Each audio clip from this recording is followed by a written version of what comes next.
आप दलितों के लिए, आदिवासियों के लिए मुखर आवाज़ उठाते रहे हैं, जिसके वजह से आपको परेशानी भी झेलनी पड़ी। जो सरकार है, जो सरकार पर आरोप लगता है केंद्र सरकार पर कि ईडी, सीबीआई और एजेंसियों के दुरुपयोग कर रहे हैं, इतने मुखर तरीके से फिर से आप आवाज़ उठा रहे हैं, आपको डर नहीं लगता?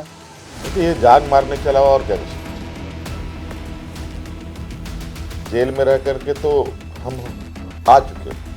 आपको लगता है हेमंत सोरेन जी कि आप न सिर्फ एक झारखंड के मुख्यमंत्री हैं, बल्कि आदिवासी और दलितों के राष्ट्रीय चेहरा बन चुके हैं? नहीं, ये देखिए, ये तो मैं नहीं कहूँगा कि मैं कितना बड़ा नेता हूँ, कितना बड़ा नहीं। जब से हेमंत सोरेन ने असम में पाँव रखे हैं, बड़े बड़े नेता यहाँ आ रहे हैं, और आज जब अब डिब्रूगढ़ में हैं तो यहाँ नितिन नवीन आ चुके हैं, पीएम मोदी आ चुके हैं, और कई स्टार प्रचारक और कांग्रेस भी जान फूकी हुई है। ये हेमंत सोरेन का जादू है, जो सत्ता में बैठे हुए हैं दलित नेता, और वो आखिर दलितों की आवाज़ क्यों नहीं उठाते?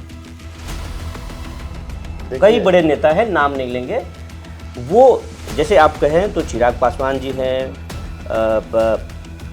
बाकी नेता भी हैं, आपको मल्लिका खरजून जी भी हैं, वो आपके संगठन में हैं, लेकिन बात आदिवासी पर कई स्टेट में उनकी सरकार है, लेकिन बात आदिवासी पर और दलितों पर होती है तो मुखर आवाज़ नहीं उठाते, क्यों?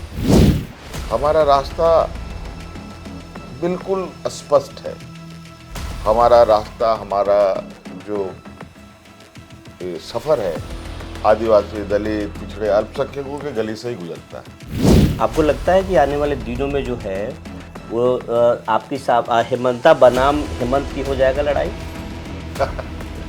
झारखंड में सर्वजन पेंशन योजना है, अबुआ आवास योजना है, आपने बिजली के क्षेत्र में काम किया शानदार, आपने सड़क वहाँ 200 यूनिट बिजली फ्री है। हाँ, तो आपने सड़कों के जाल बिछाए। ये तमाम जो योजनाएं हैं असम में लागू होगा क्या अगर आपको जनता मौका देती है? हमने तो कहा कम से कम 10 ही विधायक हमारे आ जाए। सरकार के नाक में कैसे तेल डाला जाता है वो हम लोगों ने भी सीख लिया। असम के खास करके जो आदिवासी हैं और दलित जो हैं और ओबीसी के लोग, उनको क्या संदेश देना चाहेंगे? मैं विपुल जी बता दूं, चाय बागान के जो किसान मजदूर आदिवासी हैं, उनकी संख्या आप इतनी है इस राज्य में, अगर ये लोग इकट्ठे हो गए, वो लोग जो असम को पहचान दिए, वो झोगी झोपड़ियों में रह रहे हैं, वो लकड़ी बांस के बिने हुए घरों में रह रहे हैं, लेकिन झारखंड में अबुआ आवास योजना आपने चलाया, 3 लाख रुपए गरीबों को आप देते हैं। मैं ये जानना चाहूँगा, अगर जनता मौका देती है आसाम में, हेमंत सोरेन क्या अबुआ आवास योजना यहाँ लाएंगे? आपके पिटारे में क्या क्या है ये जानना चाहते हैं। बहुत कुछ असम के लोगों के लिए। देश में आदिवासी राजनीति और दलितों की राजनीति हर राजनीतिक पार्टियां बात करती हैं, लेकिन जैसे ही राजनीतिक पार्टियां सत्ता में जाती हैं, या खास करके जो दलित के नेता हैं वो जब सत्ता में जाते हैं तो उनकी आवाज़ खामोश हो जाती है। लेकिन आज हम एक ऐसे नेता के पास बैठे हैं जो न सिर्फ सत्ता में है बल्कि एक राज्य के मुख्यमंत्री हैं, देश के सबसे कम उम्र के मुख्यमंत्री हैं, और दलितों के और आदिवासियों के मुखर आवाज़ हैं। हम बात कर रहे हैं झारखंड के मुख्यमंत्री हेमंत सोरेन जी से।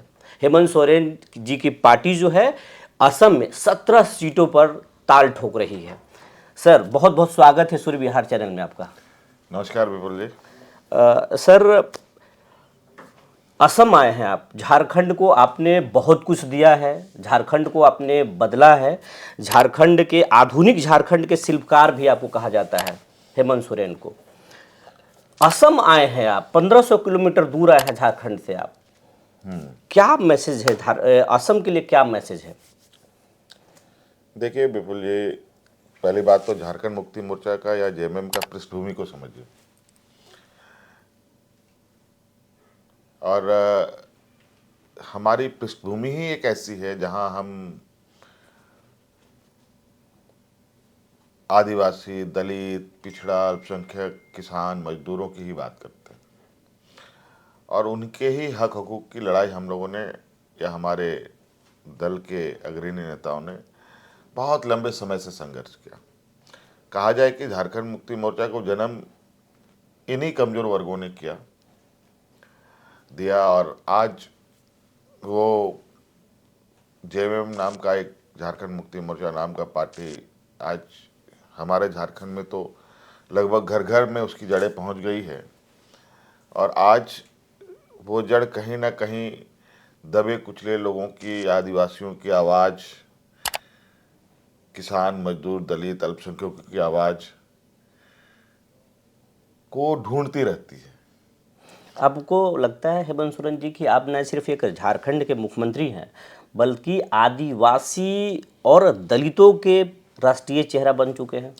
नहीं, ये देखिए, ये तो मैं नहीं कहूँगा कि मैं कितना बड़ा नेता हूँ, कितना बड़ा नहीं हूँ। ये तो समय पर निर्भर करता है, कौन कैसे काम करता है, कौन किसके लिए संघर्ष करता है।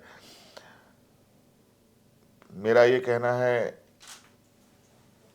कि एमपी एमएलए तो बहुत बनते हैं, मंत्री भी बहुत बनते हैं, मुख्यमंत्री भी बन मुख्यमंत्री जाए। बनते हैं, प्रधानमंत्री भी बनते हैं, जी। लेकिन जो लीडरशिप है या एक वो लीडरशिप जो सांसद विधायकों से कहीं ऊपर होता है, तो उसको पाने के लिए बहुत बड़ा त्याग, तपस्या का जरूरत पड़ता है। अब उसमें हम लोग कहाँ खरा उतरेंगे वो तो वक्त के ही ये में है, गोद में है।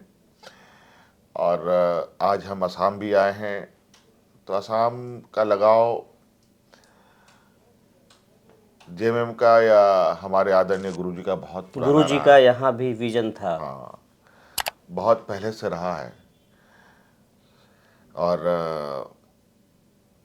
हम भी कई बार कई कारणों से असम आए हैं, और कई विषयों को लेकर के असम के जो आदिवासी समुदाय के लोग हैं, किसान, मजदूर, जो चाय बागान मूल रूप से जो यहाँ की समस्याएं हैं, उस समस्या को लेके हम लोगों ने सरकार की तरफ से भी कई डेलीगेट्स भी यहाँ भेजे, कई चीज़ों को जानकारी लेने का प्रयास भी किया। तो यहाँ हमने देखा कि एक बहुत बड़ा समूह कई अधिकारों से वंचित है। आज के दिन में भी आज़ादी के हमारे आज 75वें साल को हम पार कर रहे हैं, तो आज मुझे लगा कि नहीं, ये अन्याय एसटी का लाभ ही नहीं नहीं मिला है। होना चाहिए। और आज इसको लेकर के आज हम लोग भी पहली बार असम में एक राजनीतिक प्रतिस्पर्धा में भी हम लोगों ने हिस्सा लिया है, और बहुत कम समय में हम लोगों ने इस चीज़ को विचार बनाया कि अब अगर एक बड़ा संघर्ष की शुरुआत होनी है, तो कोई हेमंत दिन सोरेन मुहूर्त की अब नहीं जरूरत है। हेमंत सोरेन जो है असम के आदिवासियों के लिए, दलितों के लिए, पिछड़ों के लिए, वंचितों के लिए लड़ेंगे निश्चित रूप से। और आप देखेंगे कि यहाँ जो लोग असम को जिन लोगों ने बसाया, असम के अर्थव्यवस्था को जिन लोगों ने खड़ा किया, असम को जिन लोगों ने हरियाली बनाई, जो पहचान दिया, और असम को जिन लोगों ने पहचान दी, आज असम का चाय उद्योग दिन ब दिन बढ़ रहा है। लेकिन जो उसको बढ़ाने वाले लोग हैं वो दिन ब दिन हादसे पर जा रहे हैं। 250 रुपये उनका हाजरा है जो यहाँ मैंने मजदूरी जो पता है। नहीं 250 रुपये है कि उससे भी कम है, क्योंकि 250 रुपये सुनने में भी बड़ा अजीब लगता है। इस महंगाई में भारत तीसरा इकोनॉमी है देश, दुनिया का कहा जा रहा है कि दुनिया का पता तीसरा नहीं बड़ा कि इकोनॉमी कैसे है, इकोनॉमी में है हम, और 250 रुपया हम मजदूरी दे रहे हैं। मुझे ये समझ में नहीं आ रहा है, क्योंकि आजकल जो नीति निर्धारक हैं, और यहाँ तो डबल इंजन की सरकार है। आज तो जो खबरें आ रही हैं, दुनिया का सबसे बड़ा हम लोग अर्थव्यवस्था के रूप में जाने तो जाते हैं या पढ़े जा रहे हैं, लेकिन वास्तविकता उससे बिल्कुल अलग दिखता है। कल तो मैं यहाँ के कुछ चाय बागान के गांव में भी गया था। बहुत मतलब मुझे नहीं लगता है कि ये आज के दिन में भी ऐसे, मुझे लगता था कि झारखंड देश का सबसे पिछड़ा राज्य है, नहीं वो तो बहुत, अब तो झारखंड झारखंड है। लेकिन यहाँ आने के बाद मुझे लगता है कहीं ना कहीं हम आज अच्छे स्थिति पर हैं। असम में तो बहुत ही दयनीय स्थिति है, जिसकी संख्या लगभग यहाँ पर 20% से अधिक, 35 से 40 लाख यहाँ आदिवासी सिर्फ परिवार है। और एसी एसटी दलित और ओबीसी की बात तो छोड़ दीजिए, सिर्फ आदिवासी 35 से 40 लाख लोग हैं। लेकिन जब गांवों में जाएंगे हेमंत सोरेन जी, तो कच्चे के मकान मिलेंगे। वो लोग जो असम को पहचान दिए, वो झोगी झोपड़ियों में रह रहे हैं, वो लकड़ी बांस के बिने हुए घरों में रह रहे हैं। लेकिन झारखंड में अबुआ आवास योजना आपने चलाया, 3 लाख रुपए गरीबों को आप देते हैं। मैं ये जानना चाहूँगा, अगर जनता मौका देती है आसाम में, हेमंत सोरेन क्या अबुआ आवास योजना यहाँ लाएंगे? आपके पिटारे में क्या क्या है देखिए, ये ऐसा है जानना कि चाहते ये हैं। बहुत कुछ असम के लोगों के लिए अभी तो मुझे लगता है कुछ यहाँ के लोगों के लिए हुआ ही नहीं। बस एक राजनीतिक छलावा इनके साथ हुआ, राजनीतिक इनका दुरुपयोग किया गया। प्रधानमंत्री जी बोलते हैं सबको पक्का मकान देंगे, आप जाके देख लीजिए चाय बागानों में क्या पक्का मकान है। मैं तो दंग रह गया कि करनी और कथनी में इन लोगों का क्या फर्क है। और अभी हमें पता चला है कि ये लोग भी चुनाव के ठीक 2-1 दिन पहले महिलाओं को 9-9 हजार रुपये खाते में दिया है 5 साल में। अब साल खत्म होने जा रहे हैं तब जाके दिया इनका, मतलब अगले 5 साल तक। झारखंड में जब झारखंड में जीतती हुई तो 10,000 रुपये बिहार में बांटे गए आपने, और अब जो है असम में 9,000 बांटे गए। लेकिन आपको एक जानकारी मैं दूं कि जब से हेमंत सोरेन ने असम में पाव रखे हैं, बड़े बड़े नेता यहाँ आ रहे हैं। और आज जब अब डिब्रूगढ़ में हैं, तो यहाँ नितिन नवीन आ चुके हैं, पीएम मोदी आ चुके हैं, और कई स्टार प्रचारक, और कांग्रेस भी जान फूकी हुई है। ये हेमंत सोरेन का जादू है या फिर कुछ, नहीं नहीं, मैं एक देखिए हमारा काम, या सियासी मैं गलियारा? यहाँ सरकार के चौखट पर नाक रगड़ने नहीं आया, मैं यहाँ सत्ता के लालच में नहीं आया। मैं यहाँ के जो मूलतः चाय बागानों में रहने वाले लोग और उससे जुड़े हुए लोगों का जो समस्या है उसके समाधान के लिए एक रास्ता ढूंढने का प्रयास है। अबुआ आवास झारखंड में चलता है,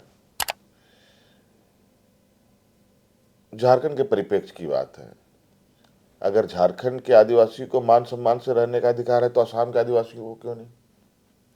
आज ये मुझे पता चला 9,000 रुपये दे रहे हैं 5 साल में, ये हर महीना 9,000 रुपये क्यों नहीं दिया जा सकता है? 9,000 हर महीने देंगे आप? क्यों नहीं दे सकते?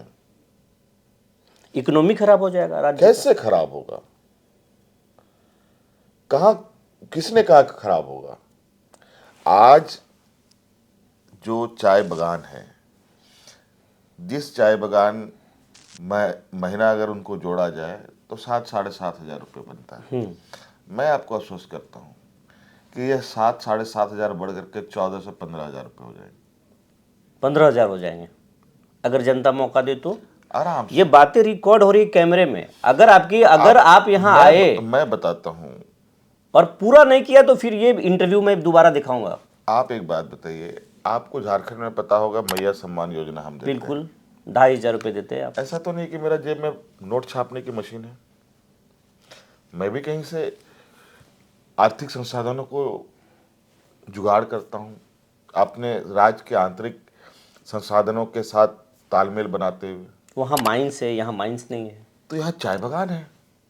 आज चाय बागान, यहाँ ऐसे भी चाय हैं जहाँ लाख रुपए किलो बिकता है। 1,15,000 रुपये चाय बिकता है केजी, है ना? आज क्यों ये नियम नहीं बन सकता? या तो आज ये चाय बागान किसी की बपौती नहीं है, ये चाय बागान सरकार की है। सरकार उद्योग घरानों को लीज पर देती है, 30 साल, 35 साल, 40 साल, जो भी हो, जो इनका टर्म कंडीशन है, और ये लोग अपना मुनाफे कमा के निकल जाते हैं, और ये आदिवासी बेचारे जहाँ हैं वहीं पड़े रह जाते हैं। आज या तो चाय बागान के जो मालिक है वो इनका जो मजदूरी है, कम से कम उनकी मजदूरी 500 रुपये करे। अगर हमें मौका मिलेगा तो निश्चित रूप से चाय बागानों पर शपथ ग्रहण के बाद ही एक नई नीतियों के साथ हम लोग बाहर आएंगे, जहां यहाँ जो चाय का व्यापार है, जो मुझे जो पता चला है, ऑक्शन के माध्यम से होता है। ऑक्शन में चाय बिकती है। हमने जो चलते चलते मोटा मोटी कैसे इनका मजदूरी बढ़ सकता है, तो हमने यही रास्ता ढूंढा।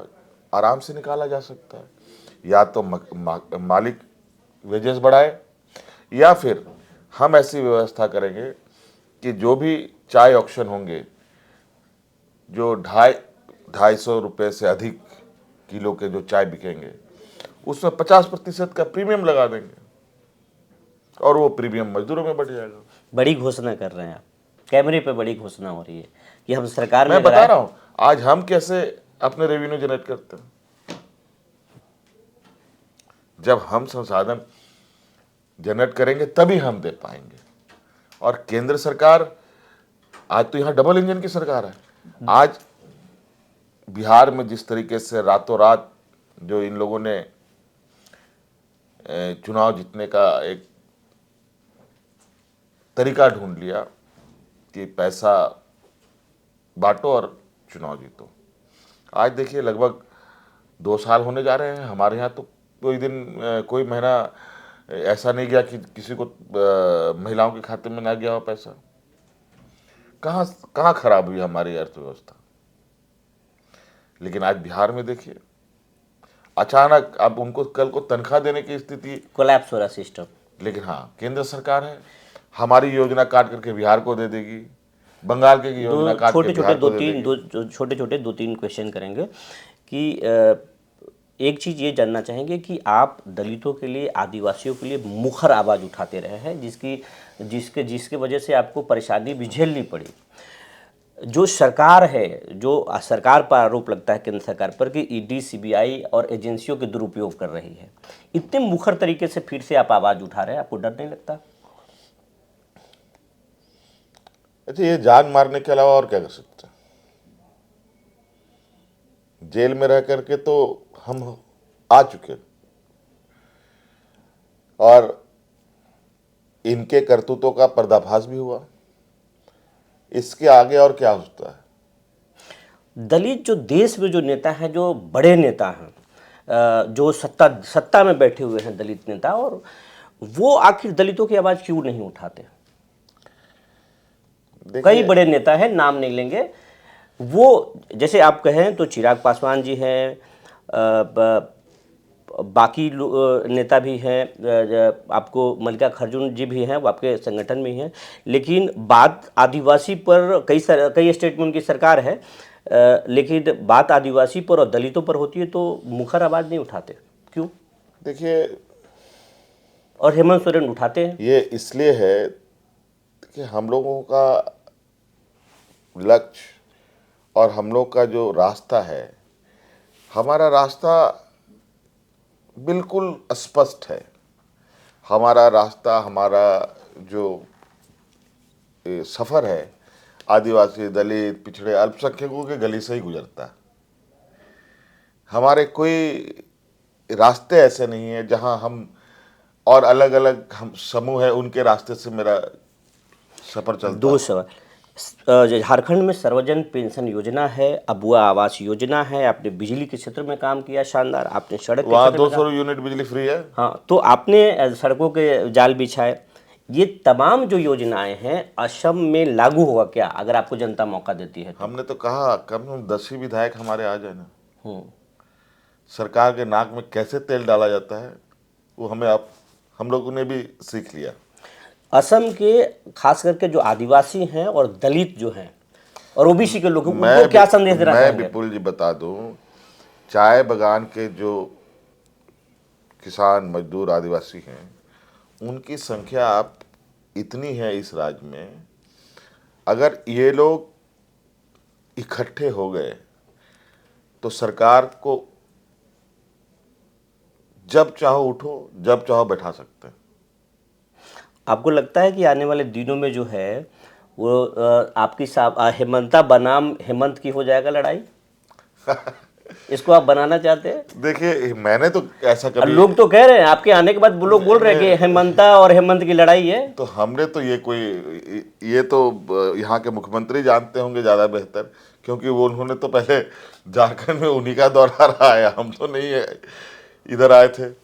और हमने कल सवाल किया था, यहाँ हम आए संयोग से, थोड़ा मिलता जुलता बात है, लोग मन को लुभाने के लिए अच्छी बात है, नहीं तो अन्यथा उनका जो समूह है उनका विचार है अलग है, हमारा समूह और हमारा विचार अलग है। तो ये थे झारखंड के लोकप्रिय मुख्यमंत्री हेमंत सोरेन जी, जो बेबाकी से हर सवालों के जवाब दे रहे थे और असम की जनता को क्या कुछ सौगात देंगे इन्होंने कहा। और एक चीज़ और इन्होंने कैमरे पर कहा कि अगर ये वादा, अगर जनता मुझे मौका देती है और पूरा नहीं करेंगे तो आप इंटरव्यू को फिर दिखा सकते हैं। फिर मिलेंगे किसी बड़े शख्सियत के साथ, तब तक के लिए धन्यवाद।